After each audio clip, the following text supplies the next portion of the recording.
The warship shuddered as it locked onto the Celestial Bastion. Commander Makoto, crimson-skinned and barely 4 feet tall, ran a hand through her dark hair, which framed features sharp as a blade. Her sleek black armor hugged her form, deliberately thinner than regulation. Let them underestimate her compact lethality. The command hub erupted in chaos when she entered. Engineers scrambled, alarms wailed. Then Michael blocked her path, the chief engineer, all broad shoulders and infuriating smirk. "Let me guess," he drawled, crossing arms that could snap a lesser soldier in half. "Palace finally decided we weren't handling things well enough?" She moved past him, boots clicking against the grated floor. Within seconds, she identified every flaw in their defense. "Seal bulkheads C12 through D4, she ordered, voice cutting through chaos. "And someone wake up these shields before we all end up in vacuum." Michael loomed over her, breath warm against her ear. "For someone your size, you've got a hell of a bark. And for someone your size, you've got a hell of a talent for standing around." "Micromanaging already?" The station rocked violently. "Rebel attack." She vaulted onto a console, her lithe frame moving with predatory grace.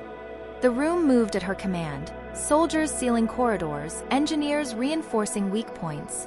Michael watched her with something darker than respect. When the shields flared to life, she brushed past him.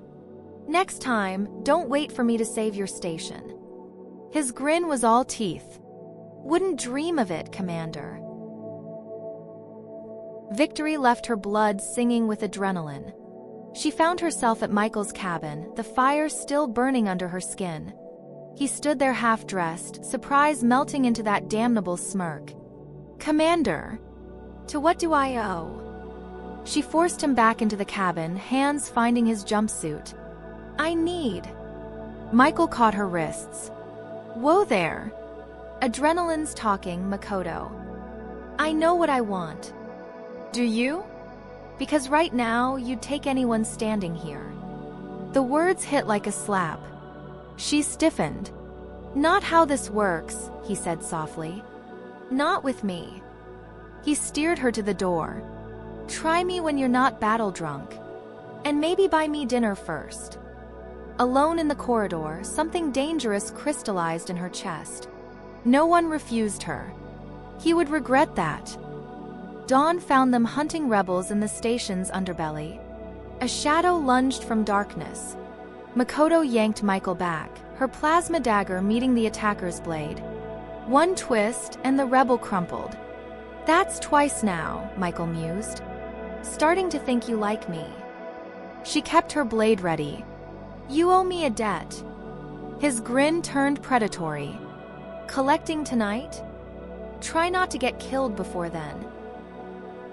The moment his cabin door sealed, Makoto struck, her tiny frame slamming him against the wall. The size difference was laughable.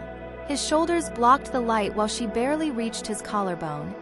Yet she commanded the space, yanking him down to her level. "You promised," she hissed against his mouth. Michael's laugh rumbled through her before his hands spanned her waist, lifting her effortlessly. Her boots dangled above the floor. "Who's giving orders now?" Her head fell back as his teeth found her throat. "You," she admitted through clenched teeth. "But only here." They crashed onto the bunk, a tangle of limbs and half-removed gear. She rolled them, pinning his wrists. Her battle-hardened form arched over his bulk like a conqueror astride a fallen giant. "Knew you'd be bossy everywhere," he taunted, hips rolling up in challenge. Her growl became a moan as his massive hands claimed her body. When he flipped them again, it was with starship-breaking force, his frame caging her beneath him, their size difference now exquisite torment. His skilled fingers mapped her most sensitive terrain while his mouth blazed a trail down her body.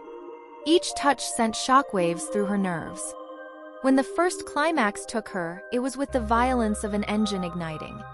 He didn't relent. "Deeper," she demanded, voice ragged as torn metal.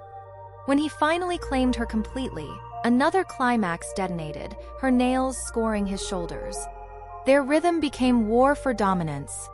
She rolled them again, taking what she needed with piston-like precision until his hands stilled her hips.